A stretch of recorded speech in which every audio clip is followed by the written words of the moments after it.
ಅನುದಿನ ಅನುಕ್ಷಣ ಮನೆಯಲ್ಲೂ ಕಲಿಯೋಣ, ಕಲಿಕೆಯ ಹೊಸ ಹಾದಿಯಲಿ ಜೊತೆಗೂಡಿ ಹೆಜ್ಜೆಯ ಹಾಕೋಣ, ಸಂತಸದಿ ಕಲಿಯೋಣ ನಮ್ಮ ಹೆಮ್ಮೆಯ ಈ ಕ್ಲಾಸಿನಲ್ಲಿ. Yes sir. Yes teacher. Present ma'am.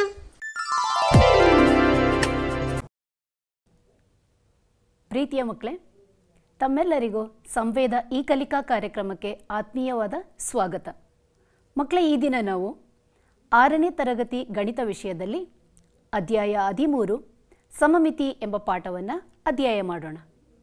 ಮಕ್ಕಳೇ, ಇದು ಮೊದಲನೇ ಅವಧಿಯಾಗಿದೆ ಹಾಗೂ ಈ ಪಾಠ ನಿಮ್ಮ ಪಠ್ಯಪುಸ್ತಕದಲ್ಲಿ ಪುಟ ಸಂಖ್ಯೆ 142ರಿಂದ 155ರವರೆಗೆ ಇದೆ. ಎಲ್ಲರೂ ರೆಡಿ ಇದ್ದೀರಾ ಮಕ್ಕಳೇ? ಮಕ್ಕಳೇ, ಇಲ್ಲಿ ನೋಡಿ, ಯಾವ ಚಿತ್ರ ಕಾಣ್ತಾ ಇದೆ? ಹಾಂ, ತಾಜ್ ಮಹಲ್, ವಿಶ್ವವಿಖ್ಯಾತ ಆದಂತಹ ತಾಜ್ ಮಹಲ್. ಗೊತ್ತಿರುವಂತಹ ಪ್ರತಿಯೊಬ್ಬ ಭಾರತೀಯರು ಹೆಮ್ಮೆ ಪಡುವಂತಹ ಕಟ್ಟಡ ಇದು, ಹೌದಲ್ಲ? ಜಗತ್ತಿನ ಅದ್ಭುತಗಳಲ್ಲಿ ಒಂದು. ಎಷ್ಟು ಸುಂದರವಾಗಿದೆ ಅಲ್ಲ ಮಕ್ಕಳೇ? ಮತ್ತೊಂದನ್ನು ನೋಡೋಣ. ಇದು ತಮಿಳುನಾಡಿನಲ್ಲಿರುವಂತಹ ಒಂದು ದೇವಸ್ಥಾನದ ಗೋಪುರ. ಇದು ಕೂಡ ಎಷ್ಟು ಅದ್ಭುತವಾಗಿದೆ ನೋಡಿ ಮಕ್ಕಳೇ. ಸಾಮಾನ್ಯವಾಗಿ ಬಹುತೇಕ ದೇವಾಲಯದ ಗೋಪುರಗಳನ್ನು ನೀವು ಈ ರೀತಿಯೇ ಗಮನಿಸಿರ್ತೀರ, ಹೌದಲ್ಲ ಮಕ್ಕಳೇ? ಇದು ಹಂಪಿಯ ಲೋಟಸ್ ಮಹಲ್. ಇದು ಕೂಡ ಅದರ ವಿನ್ಯಾಸವನ್ನು ಗಮನಿಸಿ ಎಷ್ಟು ಅದ್ಭುತವಾಗಿದೆ. ಈ ಎಲ್ಲ ಕಟ್ಟಡಗಳಲ್ಲಿ ನೀವು ಏನನ್ನು ಗಮನಿಸಿದ್ರಿ ಮಕ್ಕಳೇ? ಅದ್ಭುತ, ಮನಮೋಹಕ ವಾಸ್ತುಶಿಲ್ಪದ ವಿಸ್ಮಯ ಎನಿಸುವ ಈ ಕಟ್ಟಡಗಳ ಚಿತ್ರಗಳು ಸುಂದರವಾಗಿರೋದಕ್ಕೆ ಏನು ಕಾರಣ ಇರ್ಬೋದು? ಯೋಚನೆ ಮಾಡ್ತಿದ್ದೀರಾ? ಹಾಂ ಮಕ್ಕಳೇ, ಈ ಚಿತ್ರಗಳು ಸಮಮಿತಿಯಲ್ಲಿವೆ. ಹಾಗಾದರೆ ಸಮಮಿತಿ ಎಂದರೇನು? What is symmetry? ಸಮಮಿತಿ ಎಂದರೇನು? ಏನೇ ಮಕ್ಕಳೇ? ಒಂದು ರೇಖೆಯು ಒಂದು ಚಿತ್ರವನ್ನು 2 ಸಮಭಾಗಗಳಾಗಿ ಅದು ಸಾದೃಶವಾಗಿ ಅಂದರೆ ಒಂದೇ ರೀತಿ ಇರುವ ಹಾಗೆ ವಿಭಾಗಿಸಿದರೆ ಅದನ್ನು ನಾವು ರೇಖಾ ಸಮಮಿತಿ ಎನ್ನುತ್ತೇವೆ. ಮತ್ತು ಆ ರೀತಿ ವಿಭಾಗಿಸುವಂತಹ ರೇಖೆ ಏನಿದೆ ಅದನ್ನು ಸಮಮಿತಿ ಅಕ್ಷ ಅಥವಾ ಸಮಮಿತಿ ರೇಖೆ ಎಂದು ಕರೆಯುತ್ತೇವೆ. ಮಕ್ಕಳೇ, ಈಗ ಚಿತ್ರಗಳನ್ನು ನೋಡಿದ್ರೆ ನಿಮಗೆ ಅರ್ಥ ಆಗ್ಬೋದು. ಇಲ್ಲಿ ನೋಡಿ, ಸುಂದರವಾದ ಸೂರ್ಯಕಾಂತಿಯೂ ಇದೆ, ಹೌದಲ್ಲ? ಈಗ ಅದ್ರ ಮಧ್ಯದಲ್ಲಿ ನಾನು ಒಂದು ರೇಖೆಯನ್ನು ಎಳಿತೀನಿ ಅಂತ ಭಾವಿಸ್ಕೊಳ್ಳೋಣ. ಆ ಮಧ್ಯಭಾಗದಲ್ಲಿ ಬಂದಂತಹ ರೇಖೆ ಇಡೀ ಹೂವನ್ನು 2 ಸಮಭಾಗಗಳಾಗಿ ಮಾಡ್ತಾ ಇದೆ. ಎಡಭಾಗದಲ್ಲಿ ಏನಿದೆಯೋ ಎಕ್ಸಾಕ್ಟ್ಲಿ ಸೇಮ್ ಇನ್ನೊಂದು ಭಾಗದಲ್ಲಿ ಇದೆ. ಅದನ್ನೇ ನಾವು ಸಾದೃಶ ಅಂತ ಹೇಳೋದು. 2 ಭಾಗಗಳು ಒಂದೇ ಥರ ಇದೆ ಅಲ್ಲ ಮಕ್ಕಳೇ? ಇವು ಸಮಮಿತಿಯಾಗಿವೆ. ಹಾಗೆ ಇನ್ನೊಂದು ಚಿತ್ರವನ್ನು ಗಮನಿಸಿದ್ದೀರಾ? ಯಾವ ಚಿತ್ರ ಇದು? ಚಿಟ್ಟೆ. ಎಷ್ಟು ಚೆನ್ನಾಗಿರುವಂತಹ ಚಿಟ್ಟೆ ಇದೆ ನೋಡಿ. ಅದರ ರೆಕ್ಕೆಗಳಲ್ಲಿರುವಂತಹ ಬಣ್ಣಗಳ ವಿನ್ಯಾಸ ನೋಡಿ ಮಕ್ಕಳೇ, ಎಷ್ಟು ಅದ್ಭುತವಾಗಿದೆ ಅಲ್ವಾ? ಈ ಚಿಟ್ಟೆಯ ಚಿತ್ರವನ್ನು ಮಧ್ಯದಲ್ಲಿ ಒಂದು ರೇಖೆಯನ್ನು ಎಳೆಯೋದರ ಮೂಲಕ ಸಮಭಾಗ ಮಾಡಿದಾಗ ಆ 2 ಭಾಗಗಳು ಒಂದೇ ಥರ ಕಾಣ್ತಾ ಇದೆ. ಗಮನಿಸ್ತಾ ಇದ್ದೀರಾ ಮಕ್ಕಳೇ? ಅಂತಹ ಮತ್ತೊಂದು ಚಿತ್ರವನ್ನು ನೋಡೋಣ. ಯಾವ ಚಿತ್ರ ಇದು? ನವಿಲು. ರೆಕ್ಕೆ ಬಿಚ್ಚಿ ಕುಣಿಯುತ್ತಾ ಇರುವಂತಹ ಒಂದು ನವಿಲಿನ ಸುಂದರವಾದ ಚಿತ್ರ ಇದೆ. ಇಲ್ಲೂ ಸಹ ನಾನು ಮಧ್ಯದಲ್ಲಿ ಒಂದು ರೇಖೆಯನ್ನು, ಸಮಮಿತಿ ಅಕ್ಷವನ್ನು ಅಥವಾ ಸಮಮಿತಿ ರೇಖೆಯನ್ನು ಎಳೆದೆ ಅಂತ ತಿಳ್ಕೊಳ್ಳೋಣ. ಆ 2 ಬದಿಗಳನ್ನು ನೋಡಿ, ಎಡಬದಿ ಮತ್ತು ಬಲಬದಿ ಎರಡೂ ಸಹ ಒಂದೇ ರೀತಿ ಕಾಣ್ತಾ ಇದೆ. ಈ 3 ಚಿತ್ರಗಳಲ್ಲೂ 2 ಬದಿಗಳು ಒಂದೇ ರೀತಿಯಾಗಿವೆ. ಇಂತಹ ಚಿತ್ರಗಳೇ ಸಮಮಿತಿ ಆಕೃತಿಗಳು ಅಥವಾ ಸಮಮಿತಿ ಚಿತ್ರಗಳು. ಮಕ್ಕಳೇ, ಇಲ್ಲಿ ಒಂದು ಚಿಟ್ಟೆಯನ್ನು ನೋಡಿ.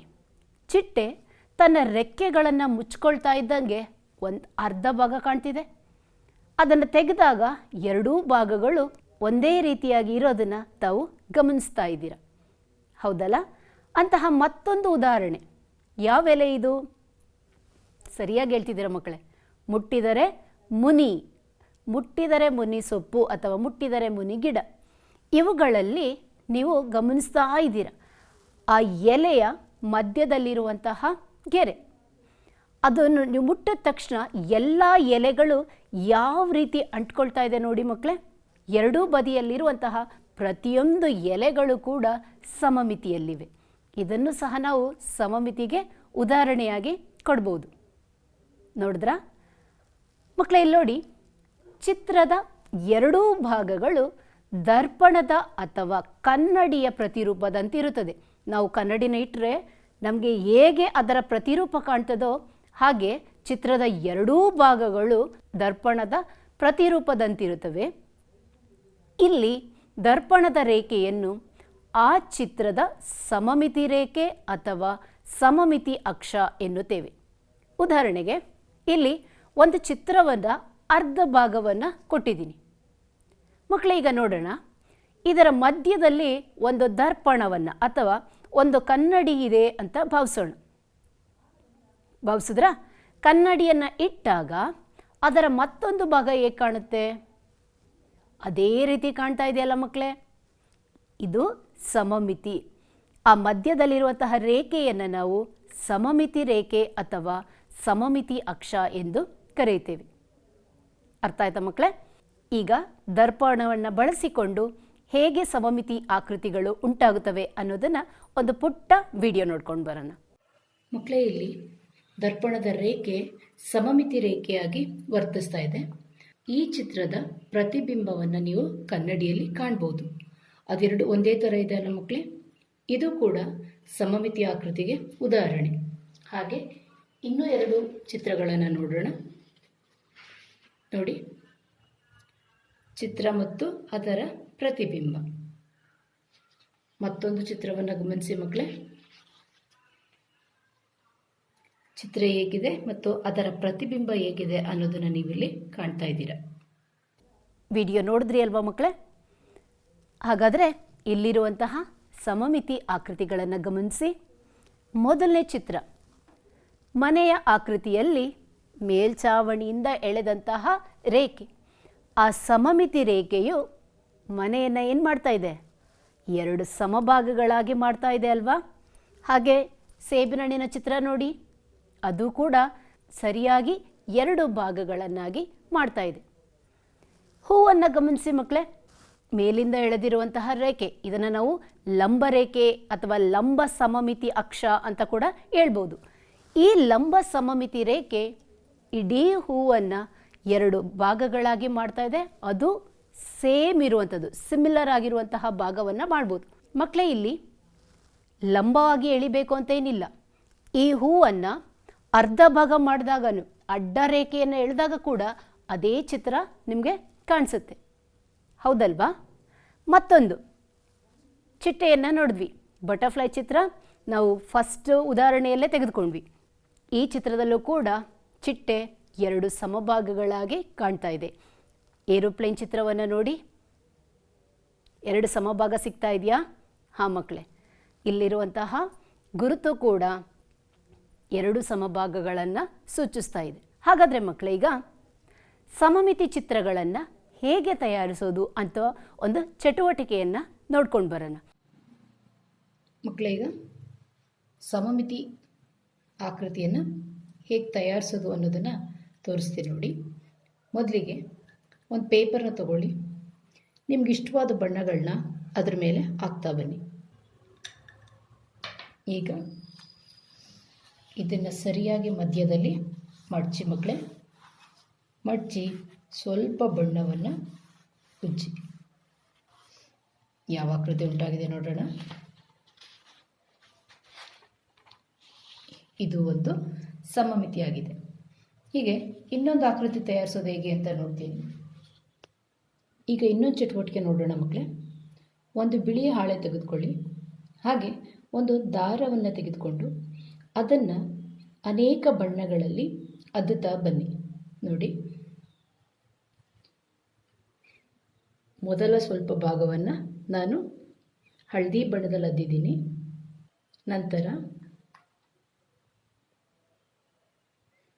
ಗ್ರೀನ್ ಕಲರ್ಗೆ ಹಾಕ್ತಾ ಇದ್ದೀನಿ. ಅದನ್ನು ಉಳಿದದನ್ನು ನೀಲಿ ಬಣ್ಣದಲ್ಲಿ ಹಾಕಿದ್ದೀನಿ ನೋಡಿ. ಸ್ವಲ್ಪ ಭಾಗವನ್ನು ಕಪ್ಪು ಬಣ್ಣದಲ್ಲಿ ಹಾಕಿದ್ದೀನಿ. ಈಗ ನಿಧಾನವಾಗಿ ದಾರನ ತೆಗೆದುಕೊಳ್ಳಿ ಮಕ್ಕಳೇ. ದಾರವನ್ನು ತೆಗೆದು ಪೇಪರ್ ಮೇಲೆ ನಿಮ್ಗೆ ಯಾವ ಶೇಪಲ್ಲಿ ಬೇಕು ಹಾಗಿಟ್ಕೊಳ್ಳಿ. ಇದನ್ನು ನಾನು ಮಡಚ್ತೀನಿ. ಮಡಚಿ ದಾರವನ್ನು ಎಳೀರಿ.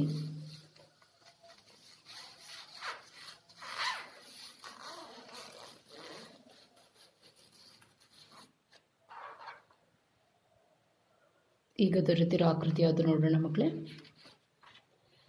ಇದು ಕೂಡ ಸಮಮಿತಿಯ ಒಂದು ಅದ್ಭುತವಾದ ಆಕೃತಿಯಾಗಿದೆ. ಚಟುವಟಿಕೆ ನೋಡಿದ್ರಿ ಅಲ್ವಾ ಮಕ್ಕಳೇ? ಸಮಮಿತಿಯ ಪರಿಕಲ್ಪನೆಯನ್ನು ಮಕ್ಕಳೇ ನಾವು ನಮ್ಮ ದಿನನಿತ್ಯದ ಜೀವನದಲ್ಲಿ ಕಾಣಬಹುದು. ಸಮಮಿತಿಯನ್ನು ನೀವು ಎಲ್ಲೆಲ್ಲಿ ಗಮನಿಸ್ತೀರಾ ಹೇಳಿ? ಹಾಂ, ಕಲೆ, ವಾಸ್ತುಶಿಲ್ಪ, ವಸ್ತ್ರ ವಿನ್ಯಾಸ, ತಾಂತ್ರಿಕತೆ, ಹೊಸ ವಿನ್ಯಾಸಗಳು, ಜಾಮಿತಿಯ ವಿವರಣೆ, ರಂಗೋಲಿ ಇತ್ಯಾದಿಗಳಲ್ಲಿ ನಾವು ಈ ಸಮಮಿತಿಯ ಪರಿಕಲ್ಪನೆಯನ್ನು ನೋಡ್ತಿದ್ದೀವಿ. ಸಾಮಾನ್ಯವಾಗಿ ನಾವು ಬಹುತೇಕ ಕಟ್ಟಡಗಳಲ್ಲಿ ಸಮಮಿತಿಯನ್ನು ಕಾಣ್ತೀವಿ, ಹೌದಲ್ಲ? ನೀವು ಹಾಕ್ಕೊಂಡಿರುವಂತಹ ಯೂನಿಫಾರ್ಮ್ ಶರ್ಟ್ ನೋಡಿ, ಅದನ್ನು ಮಧ್ಯದಲ್ಲಿ ನಾವು ಒಂದು ರೇಖೆಯನ್ನು ಎಳೆದ್ರೆ ಎರಡೂ ಭಾಗಗಳು ಒಂದೇ ರೀತಿ ಕಾಣ್ತವೆ, ಹೌದಲ್ಲ ಮಕ್ಕಳೇ? ಅಲ್ಲೂ ಕೂಡ ನೀವು ಸಮಮಿತಿಯನ್ನು ಗಮನಿಸ್ಬೋದು. ನಿಮ್ಮ ಪಠ್ಯ ಪುಸ್ತಕ ಆಗಿರ್ಬೋದು, ನಿಮ್ಮ ನೋಟ್ ಪುಸ್ತಕಗಳು, ಜಾಮಿಟ್ರಿ ಬಾಕ್ಸ್, ಇವೆಲ್ಲದರಲ್ಲೂ ಕೂಡ ನಾವು ಸಮಮಿತಿಯ ಪರಿಕಲ್ಪನೆಯನ್ನು ಕಾಣ್ಬೋದು ಮಕ್ಕಳೇ. ಹೆಣ್ಣು ಮಕ್ಕಳಿಗೆ ತುಂಬ ಇಷ್ಟ ಆಗಿರುವಂತಹ ರಂಗೋಲಿ ಹಾಕುವಾಗ ಕೂಡ ನಾವು ಈ ಸಮಮಿತಿಯ ಪರಿಕಲ್ಪನೆಯನ್ನು ರಂಗೋಲಿಗಳಲ್ಲೂ ಸಹ ನಾವು ನೋಡ್ಬೋದು.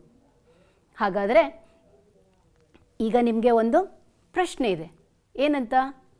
ನಿಮ್ಮ ಸುತ್ತಮುತ್ತಲಿನ ಯಾವುದಾದರೂ 4 ಸಮಮಿತಿ ಇರುವ ಆಕೃತಿಗಳನ್ನು ಪಟ್ಟಿ ಮಾಡಿ. ನೋಡಿ ಮಕ್ಕಳೇ, ಮೊದಲಿಗೆ ನಾನು ಇಲ್ಲಿ ಒಂದು ಕತ್ತರಿಯನ್ನು ತೆಗೆದುಕೊಳ್ತೀನಿ. ಸಿಸರ್ಸಲ್ಲಿ ಸಾಮಾನ್ಯವಾಗಿ ನೋಡಿ ಯಾವ ಭಾಗದಲ್ಲಿ ನಾನು ಸಮಮಿತಿ ರೇಖೆಯನ್ನು ಎಳಿಬೋದು? ಲಂಬವಾಗಿನ ಅಡ್ಡವಾಗಿನ? ಕರೆಕ್ಟ್ ಮಕ್ಕಳೇ, ಲಂಬ ರೇಖೆಯನ್ನು ನಾನು ಎಳೆದ್ರೆ ಇಡೀ ಕತ್ತರಿಯನ್ನು ನಾವು ಸಮವಾಗಿ 2 ಭಾಗಗಳಾಗಿ ಮಾಡ್ಬೋದು. ಹಾಗೆ ಇನ್ನೊಂದು ಉದಾಹರಣೆ, ಮನೆಯ ಬಾಗಿಲನ್ನು ಸಹ ಮಧ್ಯದಿಂದ ಒಂದು ರೇಖೆಯನ್ನು ಎಳೆದ್ರೆ ಅದು ಸಮವಾಗಿ 2 ಭಾಗಗಳಾಗಿ ಮಾಡ್ತಾ ಇದೆ. ಮತ್ತೊಂದು ಉದಾಹರಣೆಯನ್ನು ನೋಡಿ, ಈ ಡಾಲ್, ಈ ಗೊಂಬೆಯಲ್ಲೂ ಕೂಡ ನೇರವಾಗಿ ಒಂದು ರೇಖೆಯನ್ನು ಎಳೆದಾಗ ಅದು ಇಡೀ ಆಕೃತಿಯನ್ನು ಅಥವಾ ಇಡೀ ಗೊಂಬೆಯನ್ನು 2 ಭಾಗಗಳಾಗಿ ಮಾಡ್ತಾ ಇದೆ. ಮತ್ತೊಂದು ಉದಾಹರಣೆಯನ್ನು ನೋಡೋಣ, ನಿಮ್ಮ ಬೋರ್ಡ್. ತರಗತಿಯಲ್ಲಿ ನೀವು ಬಳಸುವಂತಹ ಬೋರ್ಡ್ ಕೂಡ ಒಂದು ಸಮಮಿತಿ ಆಕೃತಿಯೇ ಆಗಿದೆ. ಅದನ್ನು ನಾವು ಸರಿಯಾಗಿ 2 ಭಾಗ ಮಾಡ್ಬೋದಾ ನೋಡಿ ಮಕ್ಕಳೇ? ಮಾಡ್ಬೋದು. ಅಡ್ಡವಾಗಿ ಆದರೂ ಮಾಡ್ಬೋದು, ಇಲ್ಲ ಲಂಬವಾಗಿ ಆದರೂ ಕೂಡ ಮಾಡ್ಬೋದು. ಮಕ್ಕಳೇ, ಈಗ ನಿಮ್ಮ ಸುತ್ತಮುತ್ತಲಿನ ಯಾವುದಾದರೂ 4 ಸಮಮಿತಿ ಇಲ್ಲದ ಆಕೃತಿಗಳನ್ನು ಪಟ್ಟಿ ಮಾಡಿ. ಯಾವ ಆಕೃತಿಗಳಲ್ಲಿ ಸಮಮಿತಿ ಇಲ್ಲ? ಯೋಚನೆ ಮಾಡ್ತಿದ್ದೀರಾ? ಬರ್ದಾಯ್ತಾ? ಗುಡ್ ಮಕ್ಕಳೇ. ಇಲ್ಲಿ ನೋಡಿ, ಜಗ್, ಇದಕ್ಕೆ ಸಮಮಿತಿ ರೇಖೆಯನ್ನು ಹಾಕ್ಬೋದಾ? ಆಗಲ್ಲ ಮಕ್ಕಳೇ. Very good. ಇನ್ನೊಂದು ಚಿತ್ರ, ಛತ್ರಿ. ಇಲ್ಲೂ ಕೂಡ ನಾವು ಸಮಮಿತಿಯ ರೇಖೆಯನ್ನು ಎಳೆಯೋದಕ್ಕೆ ಸಾಧ್ಯವಿಲ್ಲ. ಒಂದು ವೇಳೆ ಆ ಹ್ಯಾಂಡಲ್ ಇಲ್ಲ ಅಂದಿದ್ರೆ ಸಮಮಿತಿ ರೇಖೆಯನ್ನು ಎಳಿಬೋದಿತ್ತು, ಹೌದಲ್ಲ ಮಕ್ಕಳೇ? ಕರೆಕ್ಟ್ ಮಕ್ಕಳೇ. ಸೈಕಲ್ ನೋಡಿ, ಇಲ್ಲಿ ನಾವು ಸಮಮಿತಿ ರೇಖೆಯನ್ನು ಎಳಿಬೋದಾ? ಇಲ್ಲ.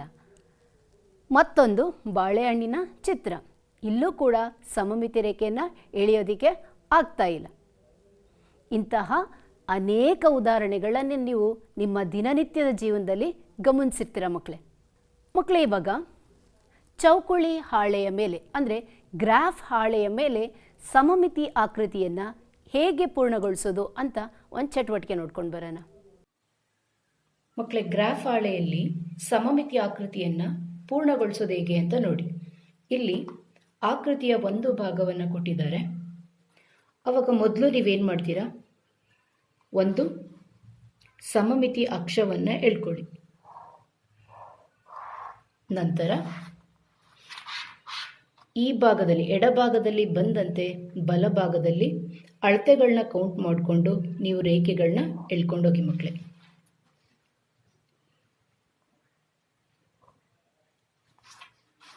ಹೀಗೆ ಎಳಿತಾ ಹೋದಂತೆ ನಮಗೆ ಗ್ರಾಫ್ ಕಂಪ್ಲೀಟ್ ಆಗುತ್ತೆ.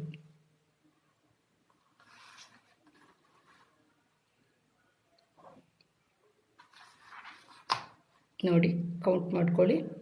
ಎಷ್ಟು ಮನೆ ಆದಮೇಲೆ ಲೈನ್ಗಳು ಸ್ಟಾಪ್ ಆಗಬೇಕು ಅನ್ನೋದನ್ನು ಕೂಡ ನೀವಿಲ್ಲಿ ನೋಡ್ಕೋಬೇಕಾಗುತ್ತೆ.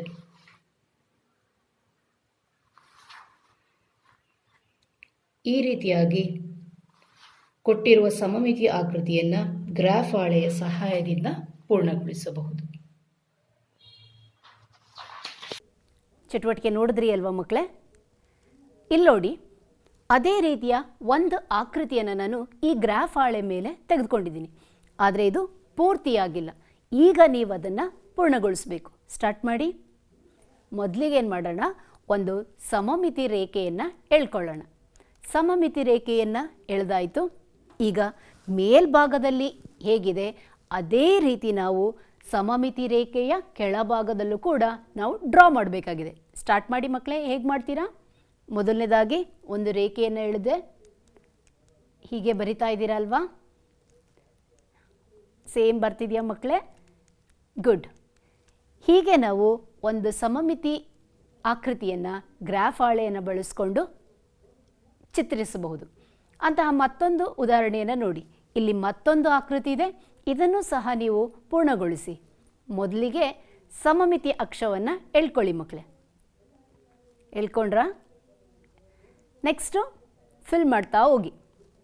ಹೇಗೆ ಪೂರ್ತಿ ಮಾಡ್ತೀರಾ? ಮೇಲ್ಭಾಗದಲ್ಲಿ ಹೇಗಿದೆ ಹಾಗೆ ಕೆಳಭಾಗದಲ್ಲೂ ಬರಬೇಕು. ಮತ್ತು ನೀವು ಇನ್ನೊಂದು ಅಂಶವನ್ನು ಗಮನಿಸಬೇಕು ಮಕ್ಕಳೇ. ಅದರ ಅಳತೆಗಳನ್ನು ನೋಡ್ಕೊಳ್ಳಿ. ಗ್ರಾಫ್ ಹಾಳೆಯಲ್ಲಿ ಮಾಡುವಾಗ ಅಳತೆಗಳೂ ಸಹ ಒಂದೇ ರೀತಿ ಇರೋದನ್ನು ನೀವಿಲ್ಲಿ ಗಮನಿಸಿದ್ದೀರ. ಮಾಡಿದ್ರ ಮಕ್ಕಳೇ? Very good. ಮಕ್ಕಳೇ, ಇಷ್ಟು ನಾವು ನೋಡಿದಂತಹ ಎಲ್ಲ ಆಕೃತಿಗಳಲ್ಲಿ ಒಂದು ಸಮಮಿತಿ ರೇಖೆಯನ್ನು ಎಳೆಯೋದನ್ನು ನೋಡಿದ್ರಿ.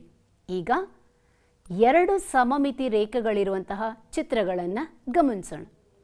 ನಾವು ಈಗ ತಾನೇ ಗ್ರಾಫ್ ಹಾಳೆಯಲ್ಲಿ ಚಿತ್ರಿಸಿದಂತಹ ಚಿತ್ರವನ್ನೇ ತೆಗೆದುಕೊಳ್ಳೋಣ.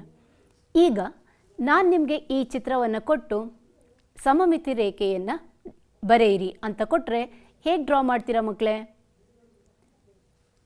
ಆಗಲೇ ತೋರಿಸಿದಂತೆ ಒಂದು ಅಡ್ಡ ಸಮಮಿತಿ ಅಕ್ಷವನ್ನು ಎಳೆದ್ರಿ.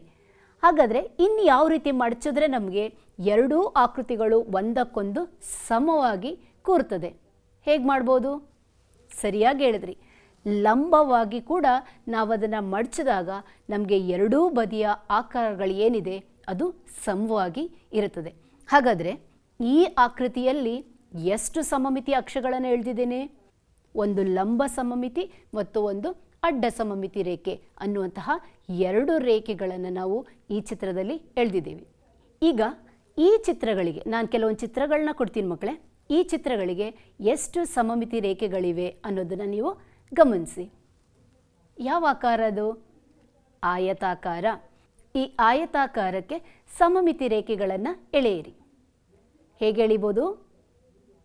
ಒಂದು ಲಂಬವಾಗಿ ಒಂದು ಅಡ್ಡವಾಗಿ, ಒಟ್ಟು ಎರಡು ಸಮಮಿತಿ ರೇಖೆಗಳನ್ನು ಎಳೆದ್ವಿ. ಹೌದಲ್ಲ ಮಕ್ಕಳೇ?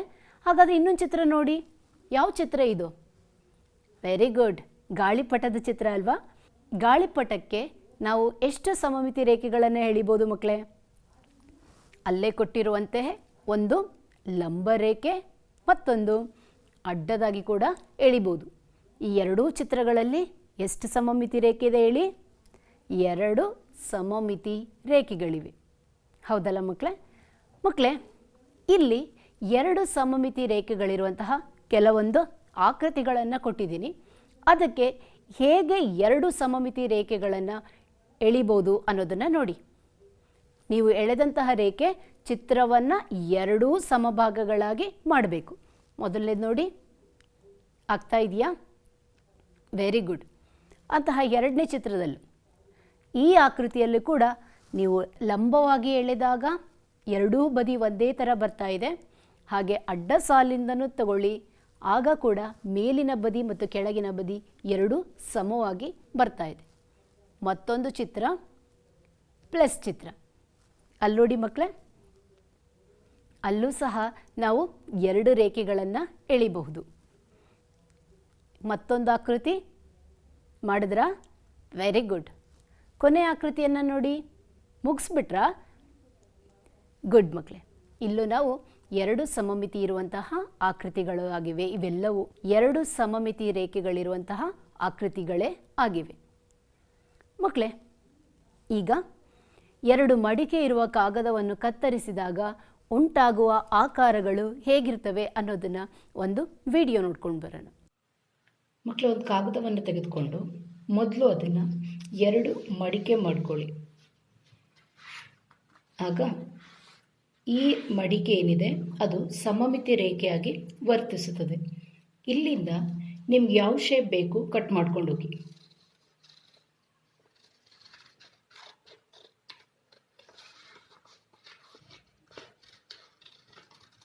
ನೋಡಿ,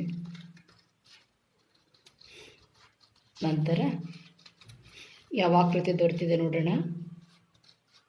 ಇಲ್ಲಿ ನೋಡಿ ಮಕ್ಕಳೇ, ನಮಗೆ ಒಂದು ಗೊಂಬೆಯ ಆಕೃತಿ ಸಿಕ್ಕಿದೆ. ಇದು ಸಮಮಿತಿ ಅಕ್ಷ ಆಗಿರುತ್ತದೆ. ಪೇಪರಿಂದ ಎಷ್ಟು ಡಿಸೈನ್ಗಳನ್ನ ಬೇಕಾದರೂ ಕಟ್ ಮಾಡ್ಬೋದು. ಮತ್ತೊಂದನ್ನು ಟ್ರೈ ಮಾಡೋಣ.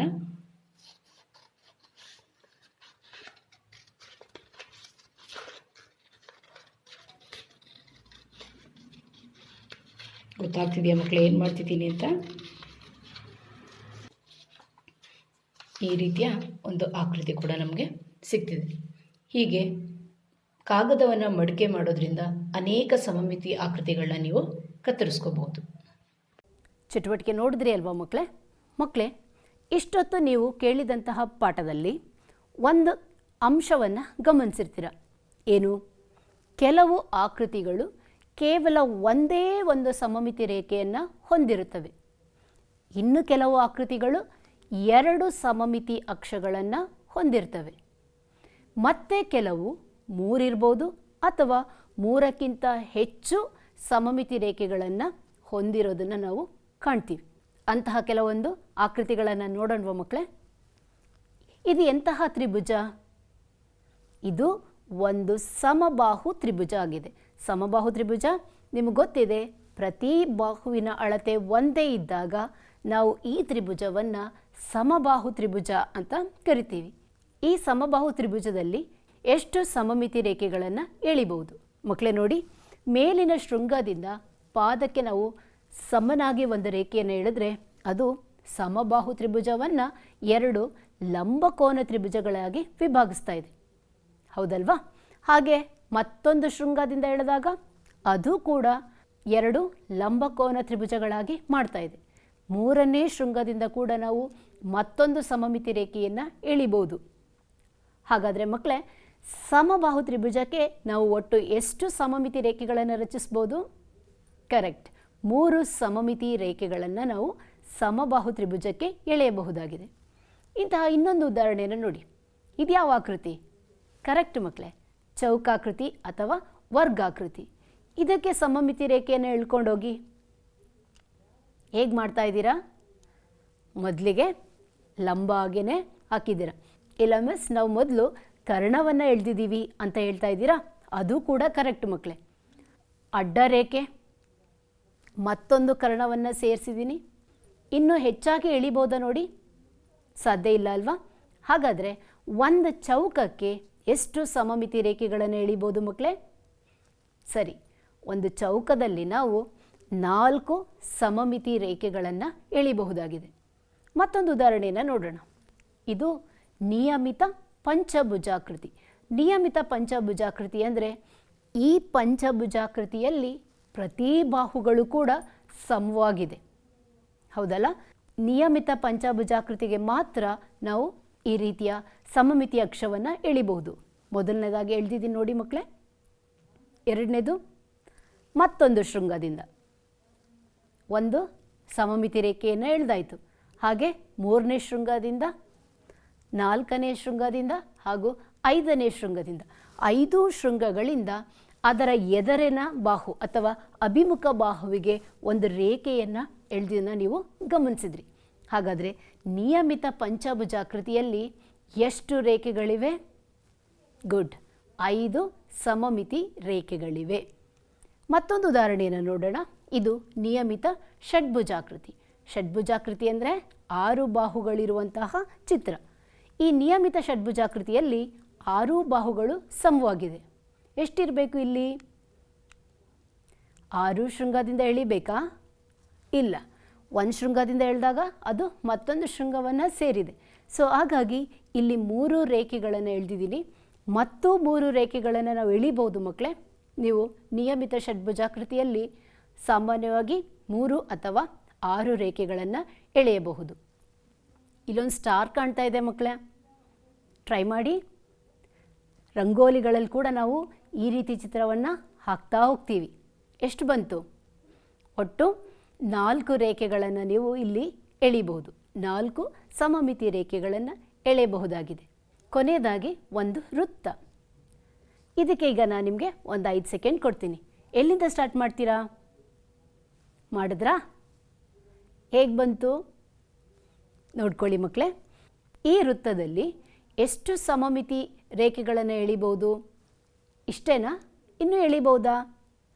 ಹಾಂ ಮಕ್ಕಳೇ, ಒಂದು ವೃತ್ತಕ್ಕೆ ನೀವು ಎಷ್ಟು ಬೇಕಾದರೂ ಸಮಮಿತಿ ರೇಖೆಗಳನ್ನು ಎಳಿಬೋದು. ಅಸಂಖ್ಯಾತ ಸಮಮಿತಿ ರೇಖೆಗಳನ್ನು ರಚಿಸಬಹುದಾಗಿದೆ. ಸಮಮಿತಿ ರೇಖೆಗಳ ಬಗ್ಗೆ ತಿಳ್ಕೊಂಡಿದ್ದೀರಲ್ವಾ? ಹಾಗಾದರೆ ಕೆಲವೊಂದು ಬಿಟ್ಟ ಸ್ಥಳವನ್ನು ಕೊಡ್ತೀನಿ, ಭರ್ತಿ ಮಾಡ್ತೀರಾ?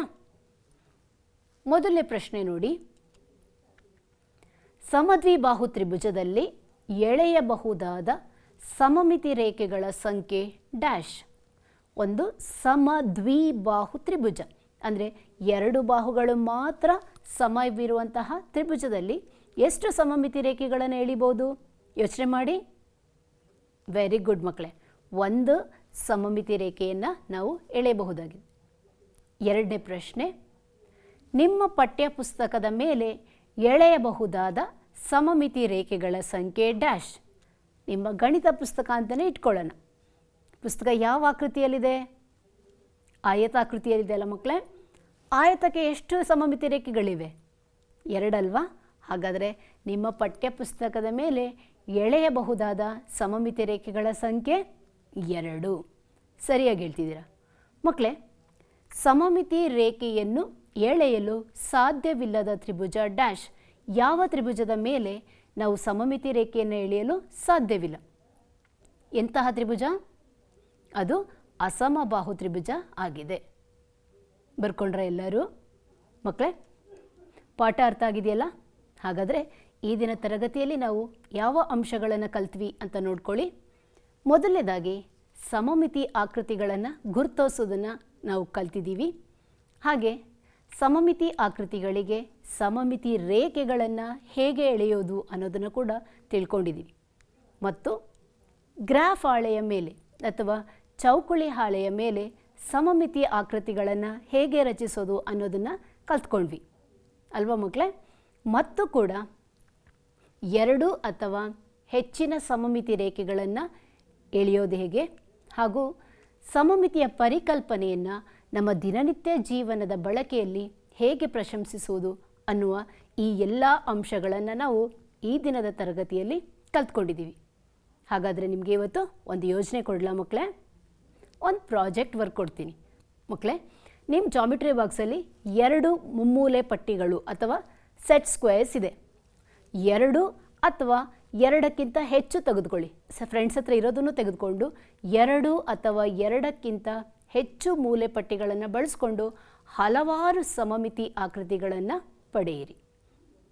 ಮುಂದಿನ ತರಗತಿಯಲ್ಲಿ ಭೇಟಿಯಾಗೋಣ ಮಕ್ಕಳೇ. ವಂದನೆಗಳು. ನನ್ನ ಹೆಸರು ಶ್ರೀಮತಿ ಲತಾಯಿ. ನಾನು ಸರ್ಕಾರಿ ಮಾದರಿ ಪ್ರಾಥಮಿಕ ಶಾಲೆ ತಲಗಟ್ಟಪುರದಲ್ಲಿ TGT ಶಿಕ್ಷಕಿಯಾಗಿ ಕಾರ್ಯನಿರ್ವಹಿಸುತ್ತಿದ್ದೇನೆ.